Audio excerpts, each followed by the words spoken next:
J'ai toujours cru que je parlerais anglais comme ça. But I beg your pardon, my lord, but in my opinion, I am sure, mais alors I am tout à fait sure, que c'est un coup de fantomas. Allô, she is dans un terrible état. We have to come tout de suite. Where are the toilets, please? Hello. Hello. Trumpeter. And if you don't know, I don't know, no? I don't understand. Cependant, j'ai réussi à passer de 5 sur 20 au bac scientifique anglais LV2, à capable de vivre à l'étranger depuis plus de 5 ans, donner des conférences scientifiques en anglais et rédiger des articles scientifiques en anglais. Dans cette vidéo, je vais t'expliquer comment j'ai fait et comment tu peux aussi y arriver. My flowers are beautiful et my flowers are not beautiful. Vous voyez? Alors, J'ai toujours pensé être naturellement mauvais en anglais. À l'école, les mots entraient d'un côté et ressortaient de l'autre. Je ne retenais rien. Je pensais que c'était une sorte de fatalité, que j'étais voué à ne pas savoir parler anglais, que j'avais juste pas eu de chance à la loterie, que ma génétique était mauvaise pour apprendre les langues, que les Français étaient mauvais pour apprendre les langues. Je me trouvais plein d'excuses. allez-y. Miai Non, Taylor, pas my, my. my Taylor is not. Cependant, par nécessité, par désir, j'ai dû apprendre l'anglais à un moment. J'ai dû faire face à ce challenge qui me semblait impossible. Mais comme nous le savons tous, impossible n'est pas français. Rien d'impossible. C'est une question de stratégie. J'ai dû faire preuve de discipline et de pratique. J'ai dû pratiquer l'anglais régulièrement. J'ai aussi dû surmonter de nombreuses peurs. Peur de parler en public, peur d'être jugé de mon niveau médiocre, peur du regard des autres. Tout cela n'a pas été facile. J'ai dû changer beaucoup d'habitudes. Mais avec du recul, tout cela en valait la peine. Apprendre une langue est possible si on applique les bons outils. Tu as de la chance, j'ai appliqué énormément d'outils pour apprendre l'anglais. Je voulais vraiment progresser. Et comme j'étais étudiant, j'ai appliqué la plupart des outils qui étaient gratuits.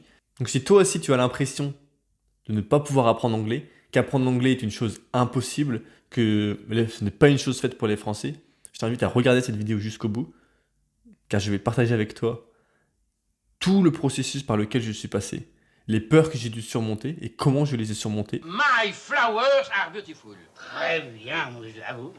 Your flowers are not beautiful. Comme mon niveau d'anglais était déplorable, j'ai décidé de tout reprendre à zéro, de reprendre les bases. Et je savais que chaque jour comptait car je voulais vraiment progresser. Il vaut mieux que tu pratiques 10 minutes tous les jours que 60 minutes tous les samedis. I beg your pardon. J'ai vraiment pratiqué l'anglais tous les jours pendant plusieurs semaines, plusieurs mois, plusieurs années. Ce que j'ai fait au début, c'est que j'ai pris un agenda et je faisais une croix à chaque fois que j'arrivais à faire de l'anglais. J'ai commencé par me concentrer sur le vocabulaire. Je savais qu'avoir un vocabulaire large et étendu était important pour pouvoir parler anglais. J'ai donc acheté un livre de vocabulaire. Il était très bien, j'étais content, je lisais des mots de vocabulaire, etc. Godasses et mouses. Parce que j'ai dû finalement enfin montrer mes compétences en anglais car j'avais bien pratiqué, j'étais heureux. Et il y avait un mot que j'avais lu qui se disait idea. Ça se dit idea, ça veut dire une idée. Et lorsque j'ai dit au prof, j'ai dit idea. Et il n'a pas compris ce que je voulais dire. Et c'est à ce moment-là que je me suis rendu compte à quel point la prononciation des mots était importante. Where is it? Non, pas the. La langue entre les dents. The. Ah, non. Faites-moi the. La langue entre les dents. La langue entre les dents. Serré et the. The. Non, chef, the. Ça, c'est très bien. Parce qu'en français, on a tendance à avoir une structure assez linéaire dans laquelle tous les mots sont ensemble. En anglais, si tu veux gagner en compréhension, chaque mot, tu le dis clairement. Tu prends le temps de bien articuler, de bien ouvrir la bouche pour chaque mot. Delicious. Delicious. Tiens, mange. Allez, mange, mon fils. Pour apprendre le vocabulaire, j'ai donc utilisé une application qui s'appelle Mosalingua. J'ai essayé d'autres applications comme Duolingo et d'autres. J'ai pas du tout aimé, j'ai pas apprécié. Et celle qui m'a vraiment appris le plus, c'était Mosalingua parce que ils font de la répétition espacée. Tu dois faire de la active recall. Tu dois te souvenir. Tu dois activement te souvenir de ce que tu as appris les jours d'avant. Donc c'est vraiment la meilleure des applications. J'ai appris plus de 3500 mots, je pense, grâce à ça. Et j'en ai fait tous les jours. Tous les jours, j'apprenais 10-15 nouveaux mots. C'était pas suffisant. J'ai cherché des livres pour apprendre l'anglais. J'ai donc pris tous ces fameux livres que tu connais peut-être, qui c'est atteint le niveau B1 en une semaine, atteint le niveau B2 en 2 semaines. Au final, tous ces livres sont assez mauvais. pour être honnête. Il y en a un, par contre, que j'ai trouvé excellent et que j'ai suivi du début à la fin. Ça s'appelle Assimile. Ce livre est génial parce que justement, il t'offre une leçon par jour. Tu n'es pas obligé de faire qu'une leçon, mais en théorie, tu fais une leçon par jour. J'ai optimisé cette méthode en notant sur des bouts de papier chaque mot de vocabulaire que j'apprenais. Parce que au fur et à mesure que tu avances, si tu notes pas le vocabulaire, tu vas l'oublier. Donc je notais sur des bouts de papier un côté le mot en anglais, l'autre côté le mot français. Et je me répétais ces mots-là encore et encore. J'avais des centaines de mots dans mes poches à l'époque. Et quand j'étais dans le métro pour aller en cours, je sortais les mots, je lisais, je me répétais encore et encore les mots de vocabulaire. Entre autres, je faisais de l'anglais constamment. Je pratiquais de l'anglais chaque jour. Dites-moi, the girl, comme hier, sa chambre, la room, le numéro de la room. Il y a une autre chose à faire pour vraiment progresser en anglais. Il faut transformer sa vie en anglais. Donc, I risk on the 2 tableaux. Ce que j'ai fait, c'est que j'ai intégré la pratique de l'anglais dans ma vie. J'ai mis mon téléphone et mon ordinateur en anglais. C'est très facile à faire dans les paramètres. J'ai aussi commencé à acheter mes livres en anglais. Le premier livre que j'ai lu en anglais, c'était un livre de développement personnel qui s'appelle L'effet cumulé. Ces livres sont très simples à lire parce que c'est écrit d'un anglais très très simple. Donc tu peux très rapidement être capable de lire justement ce genre de livre. J'ai aussi lu des bandes dessinées. Je lisais Calvin et Hobbes. Donc je regardais des films en anglais. Donc au début, j'ai commencé à mettre VO sous-titré français. Après, je te conseille de rapidement shifter au VO sous-titré anglais. Your flowers are not beautiful. My flowers are beautiful. Et j'ai fait ça lorsque j'ai regardé la série Breaking Bad pour la première fois. Pour vraiment améliorer la compréhension orale, je t'invite à écouter des podcasts. Parce que les podcasts, tu choisis un podcast et une personnalité que tu aimes bien. Celui que je te recommanderais le plus, c'est d'écouter les lectures de Jordan Peterson. Clean up your room. That's a good start. Organize your local landscape. Schedule your time. Start taking control of yourself. See if you can stop saying things you know to be lies. Il parle de plein de choses. Il parle de psychologie, il parle de la Bible, il parle des histoires, il parle de symboles. Et moi, j'ai trouvé ça juste vraiment captivant. Et j'ai adoré parce que j'ai vraiment progressé énormément en anglais. Ce que j'ai essayé de faire aussi, c'est de penser, de nommer ce que je voyais en anglais. Donc quand je voyais quelque chose, je me disais « Oh, a cup of tea. Oh, a laptop. Oh, a microphone. » Donc dès que je voyais des choses, j'essayais de les dire en anglais. J'ai aussi rejoint un site qui s'appelle Interpal. Et c'est un site où tu peux rédiger avec des gens dans le monde entier pour apprendre une langue. En gros, tu mets la langue que tu aimerais apprendre à parler et après tu parles avec énormément de gens. Et les gens, ils sont vraiment bienveillants sur ce site. Je sais qu'il y en a qui me donnaient des conseils pour justement mieux parler anglais et ils me disaient ce que je pouvais faire pour progresser. How hen? How hen? Downtown François. Je voulais aussi pratiquer mon speaking parce que c'est bien beau d'avoir du vocabulaire, etc. Mais si on n'arrive pas à parler, ça ne sert à rien. Et ce que j'ai fait, c'est que je suis allé à beaucoup d'événements de communauté. À Lille, il y avait quelque chose qui s'appelle le Speak and Meet. Et en gros, on jouait pour faire des jeux de société ensemble. Je me souviens que j'étais un peu hypocrite à l'époque parce que j'y allais. Et au final, je parlais anglais 2 minutes et après, on shiftait rapidement en français. D'un certain point de vue, ça m'apaisait parce que j'avais un peu une boule au ventre avant d'arriver. Je me disais, oh mon Dieu, je vais devoir parler anglais. Ah merde alors, comment on dit Comment ça? ça, merde alors? But alors, you are French? You are not English? Pas la meilleure des stratégies pour progresser. Mais il y avait d'autres événements comme ça. J'ai fait une sorte de speed dating en anglais. C'est pas vraiment du dating, c'est juste tu shifts de personnes toutes les 5-10 minutes et tu parles avec en anglais. Donc au final, tu fais les bases, etc. J'ai fait ça une fois. Je l'ai pas refait, je suis pas sûr pourquoi. J'imagine que Babel peut très bien faire le travail. J'ai pas utilisé Babel à l'époque parce que j'ai pas 50 € à mettre par mois. Ce que j'ai fait à la place, c'est que j'ai demandé à une amie qui était très confiante en anglais de m'enseigner l'anglais. Donc parce que je savais qu'elle donnait des cours à des personnes. Et du coup, je lui ai dit, j'ai vraiment dû mettre mon ego de côté. C'était difficile pour moi d'oser lui dire, écoute, je suis vraiment nul en anglais. Est-ce que tu peux me donner des cours d'anglais? Et une fois que j'ai fait ça, j'ai commencé à pratiquer avec elle. Je pratiquais avec elle chaque jour, etc., etc. Et j'ai vraiment bien progressé en speaking. Alors, j'ai appris une phrase en anglais. Faut que je la sorte, ça leur fera plaisir. I am very glad to you help. Oui. Cependant, il me manquait encore quelque chose. J'avais la confiance de parler avec elle, mais pas de parler avec d'autres personnes. Donc au final, ça bloque un peu. T'es content parce que tu parles avec quelqu'un, donc tu te sens à l'aise, tu développes ton vocabulaire, etc. Mais au final, dès que tu parles avec quelqu'un d'autre, t'es un peu bloqué. Et j'avais beaucoup peur de ce jugement des autres, de se dire que mon anglais était mauvais. You look bizarre, you. Who does? The champignon? No, you. Ce que j'ai donc fait, c'est de rejoindre le parcours bilingue, un parcours dans lequel j'étais censé avoir certains cours donnés en anglais. J'avais beaucoup hésité à le rejoindre. Je me souviens, à cette époque-là, j'étais en vacances et j'ai mon cousin qui m'a dit « Vas-y, fonce, n'hésite pas. Ça va justement te faire pratiquer. » Et il avait totalement raison et je le remercie de justement m'avoir poussé à postuler. Je me souviendrai toujours de ce premier cours où Monsieur Pourtier, un cours d'embryologie, au début il commence en français, mais d'un coup il a shifté en anglais. Et tout mon corps, il commençait à regarder autour. Je me suis dit, mon Dieu, qu'est-ce qui se passe? Ça m'a bien aidé je pense, à mieux comprendre, à vraiment avoir plus d'anglais dans ma pratique quotidienne. J'arrivais quand même pas à vraiment bien parler, à être vraiment à l'aise, à justement oser lever la main pour communiquer en anglais. C'était vraiment l'anglais qui me bloquait par rapport à ça. Qu'est-ce que tu dis? Mais I believe you had your car, que vous aviez la voiture. Je comprends rien du tout. Qu'est-ce que ça veut dire? Je voulais faire un Erasmus pendant ma 3e année de licence. Du coup, pendant ma 2e année de licence, j'ai dû faire un test d'anglais, le TOEFL. Le TOEFL, pour ceux qui ne savent pas, c'est un test qui prend les 4 compétences principales en anglais. Rédaction, compréhension orale, compréhension écrite et speaking. J'avais besoin du score de 94 sur 120. 94 sur 120, c'est plus ou moins un niveau C1. J'ai un peu dû faire face à mes propres limitations et je me suis dit, j'ai pas le niveau. Je me suis clairement dit, j'ai pas le niveau et j'ai pas le temps en 2 mois d'atteindre ce niveau. C'est pourtant simple, non? Oh yes! Don't for that! Alors que je pensais déjà être au maximum pour progresser en anglais, mon corps a eu une sorte de boost d'énergie, s'est rendu compte qu'en fait je ne faisais presque rien. Je suis allé à la BU, donc à la librairie universitaire de Lille, et j'ai pris tous les bouquins de TOEFL. Donc j'ai pris 2 sacs, tu vois les grands sacs Auchan, où j'avais 10, 15 livres comme ça, j'avais 2 sacs de livres remplis. Et tous les soirs, j'ai passé 2-3 heures, facilement 2-3 heures à faire du TOEFL. Donc je pratiquais la compréhension orale, la compréhension écrite. J'ai pratiqué la rédaction. Je demandais justement à mes amis, à des professeurs, de corriger mes textes en anglais. Et c'est à ce moment-là que je me suis rendu compte à quel point je ne savais pas rédiger.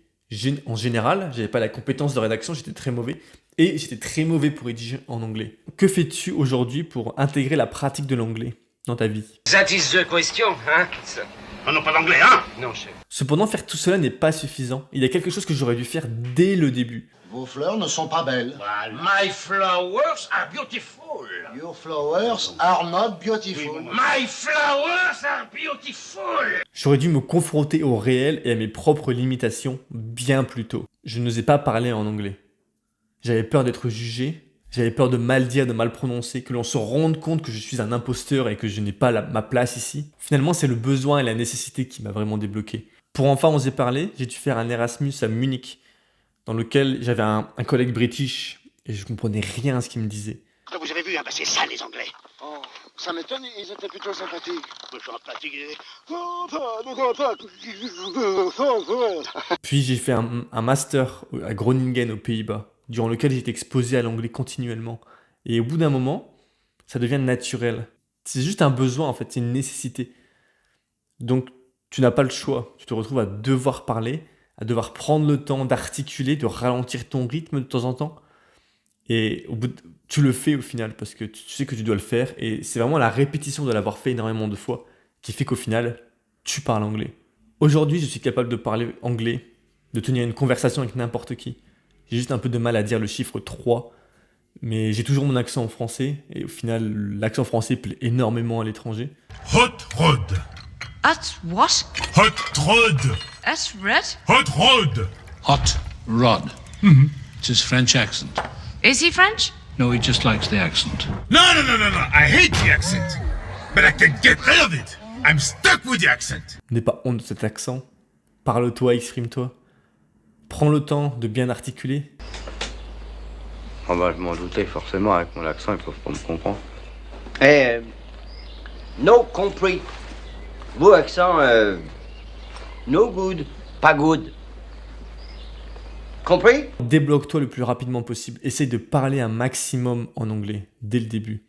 À l'époque, j'avais pas vraiment compris ce qui se passait, mais en fait, j'avais vraiment ce qu'on peut appeler le syndrome de l'imposteur. Il y avait une voix dans ma tête qui me disait que je n'avais pas le niveau, et c'était probablement vrai. Elle me disait que j'étais censé être bon en anglais, que tout le monde autour de moi, dans mon groupe bilingue, tout le monde était super bon en anglais. Alors qu'au final, maintenant, avec du recul, je me rends compte qu'on était énormément à être très mauvais en anglais. Ils avaient juste un niveau de base, mais la plupart sont incapables de parler parce qu'en anglais, au collège et au lycée, on n'apprend pas à parler. C'est vraiment une lacune du système français, c'est que on ne nous apprend pas à donner des présentations et on ne nous apprend pas à parler en anglais. On nous apprend à rédiger des verbes irréguliers pour les connaître tous. Vous copierez 100 fois I am stupid and aggressive. Prenons notre cahier et écrivons. Once upon a time, il était une fois, une jolie petite libellule, a nice little dragonfly. It is so charming.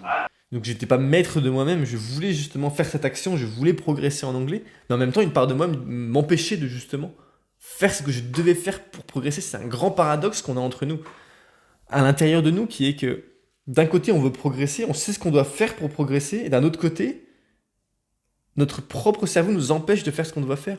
Et en fait c'est à cause de l'amygdale. On nous fait avoir des sentiments de peur pour nous empêcher de faire des choses qui pourraient nous mettre potentiellement en danger. Et c'est elle qui donne des émotions, qui donne de la vie au final à chaque chose que nous ressentons. Mais on peut la faire devenir notre allié. Pour ce faire, il faut avoir une vision tellement claire de pourquoi est-ce qu'on veut parler anglais, et de l'endroit où nous allons finir si nous parlons anglais, et de l'endroit où nous allons finir si nous ne parlons pas anglais. Donc imagine si tu n'arrives jamais à enfin oser parler, et à enfin oser faire ce que tu veux faire. J'ai fait une vidéo détaillée sur ce sujet. Mais entre autres, imagine si tu n'arrives jamais à prendre de premier pas, imagine comment tu chutes lentement en enfer. Et là où tu finis dans 10 ans si tu n'oses jamais parler en anglais. Ce qui va se passer, c'est que ton corps va se mettre en mouvement. Tu vas sécréter de l'adrénaline, qui est de l'énergie pure, de la dopamine, qui est de la motivation. Et ton corps va justement t'aider à agir. De plus, et une vision très claire de pourquoi tu fais ton action. Ton cortex frontal va t'aider à agir si tu connais le besoin, si tu sais pourquoi tu fais une action. Le problème, c'est que lorsqu'on décide de succomber à notre amygdale et à justement l'écouter et à ne pas agir, c'est que nous pratiquons de ne pas agir. Et nous devenons ce que nous pratiquons. J'ai fait une vidéo là-dessus aussi. Donc si tu pratiques de ne pas communiquer en anglais, tu seras très bon à ne pas communiquer. À la place, pratique justement de communiquer en anglais. Fais l'effort. Même si tu fais des mauvaises phrases, que tu dises de mauvaises choses, que ce n'est pas clair, essaye de communiquer. Plus important, c'est de prendre le temps de bien articuler, de bien prononcer chaque mot. Et c'est même ok si tu ne les prononces pas bien, mais essaye de vraiment articuler. En décidant volontairement de se confronter à cette peur et à parler en anglais, tu vas réussir à commencer lentement mais sûrement à ne plus avoir justement cette peur. Et certaines personnes n'ont plus cette peur parce qu'elle part avec le temps.